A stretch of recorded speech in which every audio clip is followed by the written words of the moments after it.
The trailer for Machine Gun Preacher wowed Christians with its explosive action and obvious religious themes.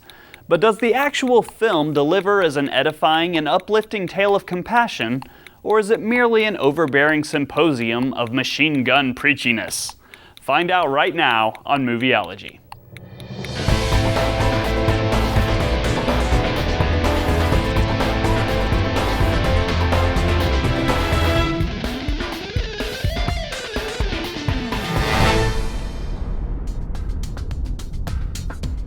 When ex-biker gang member Sam Childers makes the life-changing decision to go to East Africa to help repair homes destroyed by civil war, he is outraged by the unspeakable horrors faced by the region's vulnerable populace, especially the children.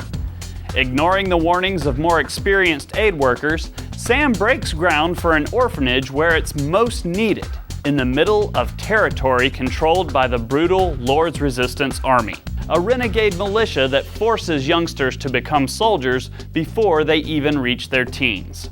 But for Sam, it's not enough to shelter the LRA's intended victims. Determined to save as many as possible, he leads armed missions deep into enemy territory to retrieve kidnapped children, restoring peace to their lives and eventually his own.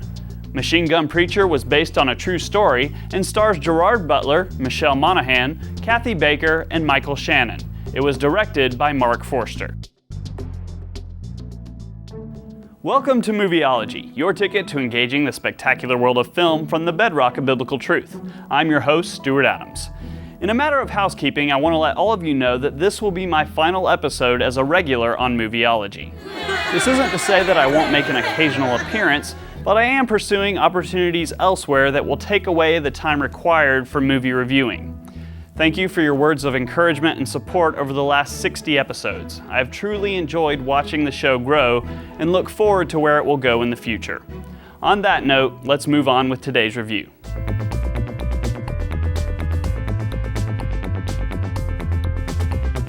When it comes to Christian movies, many viewer reactions fall into one of two extremes. The first extreme is that the film was not Christian enough. This occurs when the references to Christ in the scriptures could be too subtle to notice, too open to interpretation, or could easily be substituted for any godlike entity from any other religion. This extreme may also be applied to films containing obscene content such as sex, violence, and language that could become a stumbling block.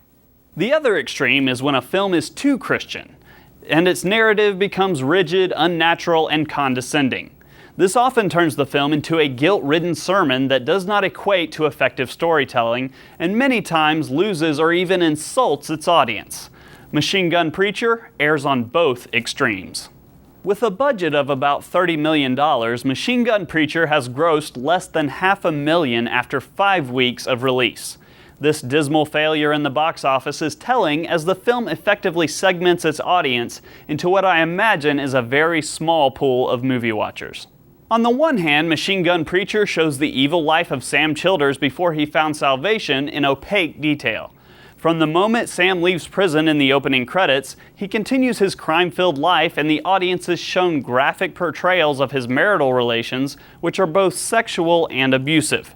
Sam participates in all manner of crass language, shoots heroin, and while in a drunken state, repeatedly stabs a homeless man and dumps him in the street.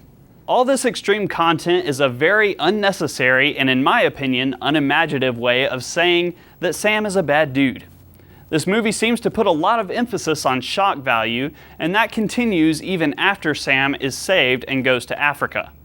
Showing motherless African children getting their legs blown off and numerous other instances of violence is meant to evoke a strong emotional reaction and solidify the film's overall message, which I will get to shortly. On the other hand, Machine Gun Preacher has a very misplaced sense of condemnation disguised as an attempt to shake people out of complacency. Sam, after putting all his money and assets into building the orphanage, seeks support from local Christians to aid his ministry. When he doesn't get what he asked for, his attitude of anger is kindled and he becomes obsessive with the finger pointing. The film's message in a nutshell is intended to guilt the audience into feeling bad about having material possessions or spending money on things that quote-unquote don't matter, when horrible atrocities are happening in other parts of the world. Another big problem with the film is that the pacing is very forced. We don't see any kind of heartfelt struggle with sin. Sam simply decides that he needs to turn his life around, goes to a very stereotyped church service, and gets baptized without a word. Now Sam is suddenly a cleaned-up, law-abiding citizen who works for his living. I don't mean to imply that the power of God wouldn't have this effect. In many ways, salvation is a 180-degree turn from sin. But the film portrays this change so suddenly and awkwardly that it comes off as not genuine. American Vision is dedicated to restoring America's biblical foundation. They have invaluable resources for history, apologetics, eschatology, and worldview studies. As a Movieology fan, you are treated to 10% off all purchases at AmericanVision.com when you use the coupon code Hollywood at checkout. American Vision is the ministry that will help you understand the world you live in, so check them out at AmericanVision.com. Machine Gun Preacher also contains some very interesting standpoints in regard to its theology. Sam is a self-anointed pastor of a church that he built where he states that God doesn't want sheep, but rather wolves who will go out and destroy his enemies for him. The film also portrays Sam as a neglectful father and husband as he spends long stints of time in Africa while his family is left stateside. Though his intentions appear good, he is losing his ministry of family to the point that the end credits feel the need to specify that Sam and his wife are still together. Machine Gun Preacher does manage to do some things right, but only in regard to the technical aspects of the filmmaking. Sadly, this is something that many Christian films lack, but the large budget, having A-list actors, and convincing special effects are not enough to save this film. Its content is too graphic for conservative Christians, too preachy for non-Christians, and too condescending to be edifying or inspiring. I give Machine Gun Preacher 1.5 stars for not fully understanding its own identity and thereby segmenting its audience. I am curious as to how accurate the film is to the true story, but for now, the film is all I have to go on. To discuss this movie further, check us out at Movieology.tv. You can also find us on iTunes, YouTube, Facebook, Twitter, and in your inbox with the free e-newsletter. If you want to write us, you can do so at info@Movieology.tv. Until next time, there won't be a next time, I'm Stuart Adams. Thanks for watching. All this extreme content is a very unnecessary and, in my opinion, unimaginative... Man, why do I have to write big words? Just sex, violence, and language that could become a stumbling block. See, I'm stumbling over my words as I say stumbling block. That could become a stumbling block. Stumbling block. I'm trying not to say stumbling. From the moment Sam leaves prison in the opening credits,